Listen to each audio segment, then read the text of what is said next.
Casamento é para ser um dia de alegria. Família reunida, música tocando, todo mundo sorrindo. Mas naquele sábado, numa pequena cidade de Alagoas, o que era para ser o início de uma nova vida virou o palco de um acerto de contas sangrento. A igreja estava cheia. Os padrinhos entravam um a um e os convidados se ajeitavam nos bancos. Tudo normal, até que um homem cruzou aquelas portas com um olhar frio e um propósito claro. Ele não estava ali para celebrar com ninguém. O nome dele era Humberto Ferreira dos Santos, conhecido como Betinho da Caçamba. Ele entrou calmamente, usando uma camiseta listrada, e caminhou direto até o meio da igreja. Nenhum segurança, nenhum sinal de alerta.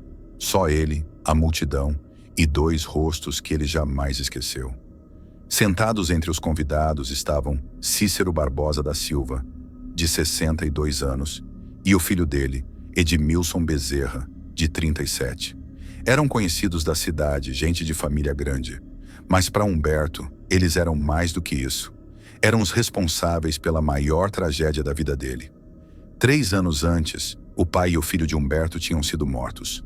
Um crime sem solução, sem suspeitos, sem justiça. Desde então, ele vivia consumido pela ideia de vingança. E naquele sábado, durante um casamento, ele decidiu que seria o fim dessa história.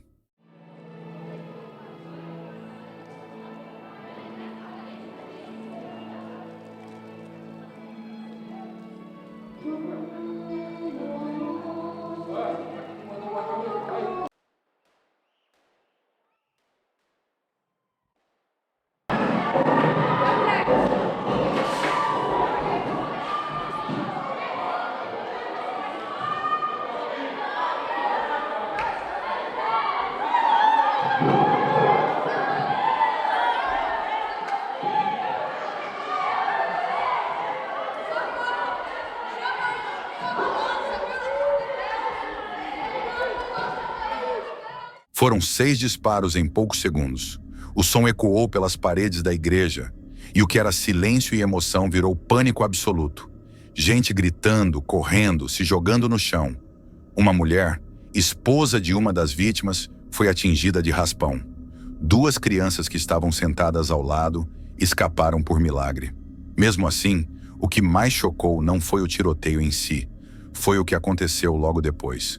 Humberto simplesmente guardou a arma e saiu andando, como se nada tivesse acontecido. Sem pressa, sem arrependimento. Saiu da igreja como quem acaba de cumprir uma promessa antiga. Enquanto os feridos eram levados às pressas em carros de convidados, a cidade inteira entrou em choque. O casamento virou notícia, e o vídeo gravado pela equipe do evento se espalhou pela internet. Um crime cometido diante de dezenas de pessoas, em um lugar que deveria representar paz. 3 dias depois, Humberto apareceu na delegacia com um advogado e confessou tudo. Disse que fez porque ninguém o ouviu, que cansou de pedir justiça. Contou que, antes de entrar na igreja, viu Cícero e o filho rindo para ele, e que aquilo o fez perder o controle. Na cabeça dele, aquele sorriso era deboche, e foi o estopim. Ele disse ainda que tentou de tudo. Foi à polícia, ligou para o delegado, pediu que investigassem o assassinato do pai e do filho, mas nunca teve resposta. Quando percebeu que ninguém seria punido, decidiu resolver com as próprias mãos. Hoje, Humberto está preso, aguardando julgamento. As vítimas sobreviveram, mas o trauma ficou para sempre, e o vídeo continua circulando como um lembrete do que acontece quando a dor se mistura com a sede de vingança. O que era para ser um dia de união virou um alerta. Quando a justiça falha, alguns escolhem se tornar juízes de si mesmos. E foi exatamente isso que aconteceu naquele altar.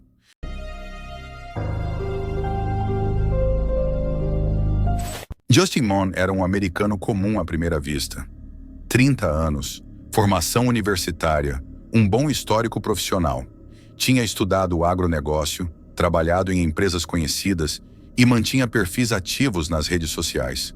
Mas por trás dessa aparência de normalidade, existia um homem completamente quebrado por dentro. Nos últimos anos, Justin passou a viver isolado, desconfiando de tudo e de todos. Acreditava que o governo estava contra ele, que as empresas o perseguiam por ser homem e branco, e que o mundo inteiro conspirava para impedir seu sucesso. Essa sensação de injustiça cresceu como uma doença. O que começou como frustração virou ódio, e o ódio, com o tempo, virou fanatismo. Ele criou perfis no YouTube e no Facebook onde falava de política e conspirava sobre uma guerra invisível entre cidadãos e o Estado. Dizia ser o verdadeiro governante da América. As pessoas que o conheciam no passado mal reconheciam. Antes ele era engraçado, sociável. Agora vivia trancado, quebrando espelhos, pregando tábuas nas janelas e dizendo que os vizinhos estavam sendo controlados por ondas secretas do governo.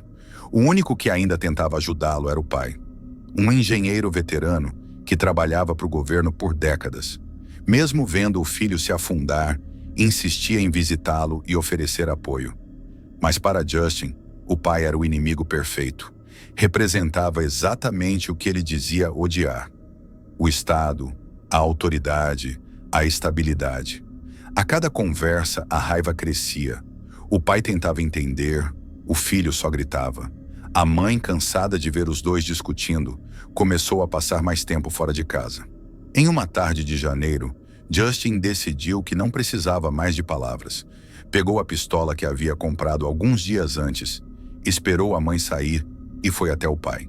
A discussão durou apenas alguns segundos, até que Justin levantou a arma e disparou 3 vezes, matando o pai na hora.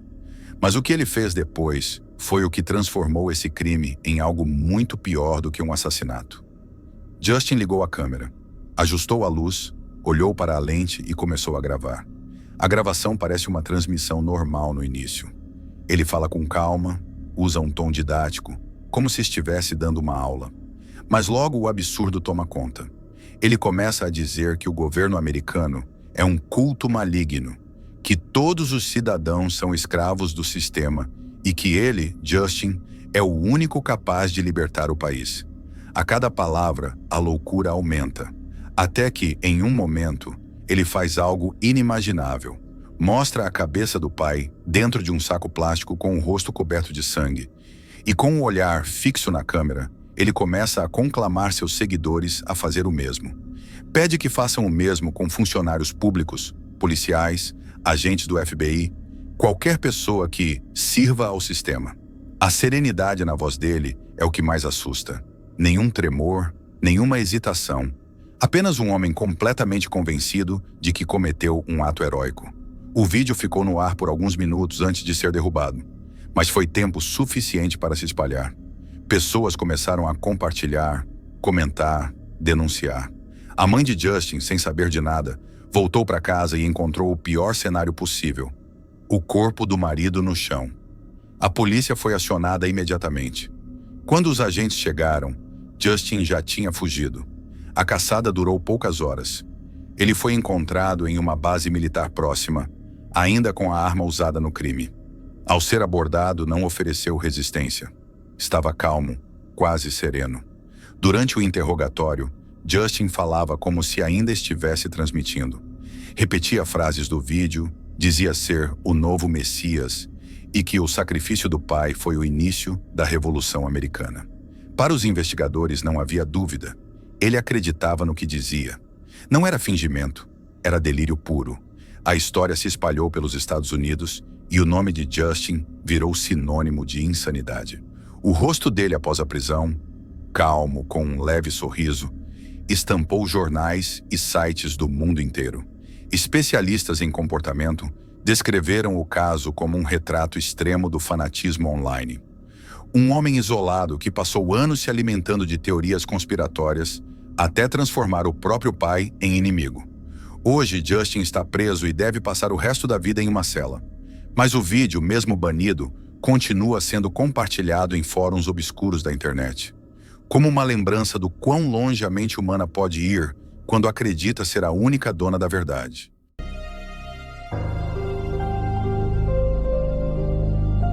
Esse vídeo foi registrado pelas câmeras de segurança de uma residência em Bakerville, Califórnia, por volta das 7h51. O incidente aconteceu em algum momento de 2019 e mostra uma adolescente sendo seguida por um homem com atitudes suspeitas. Segundo as imagens, Ele vinha observando e acompanhando a garota há algum tempo, mantendo uma distância constante e um comportamento claramente inquietante. Percebendo que estava sendo seguida, a jovem decidiu agir por conta própria.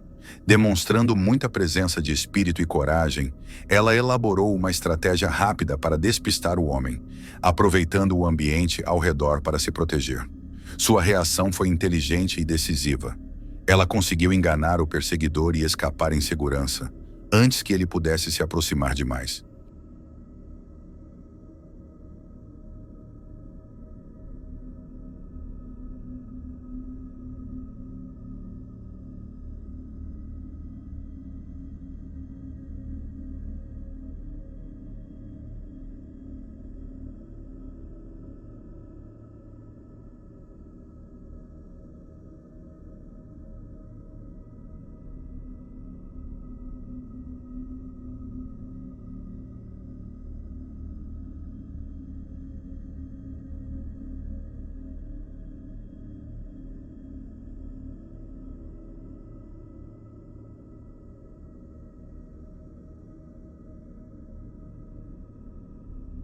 As imagens chocantes surpreenderam muita gente, principalmente porque tudo aconteceu em plena luz do dia, em um bairro residencial tranquilo, onde ninguém esperaria algo assim.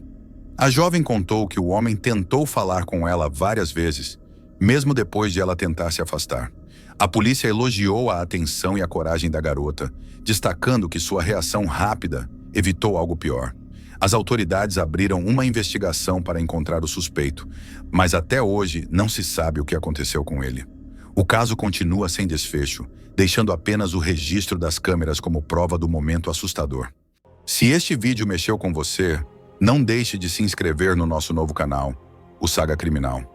Lá você encontra casos ainda mais intensos, investigações completas e histórias que vão te prender do começo ao fim. Te espero lá.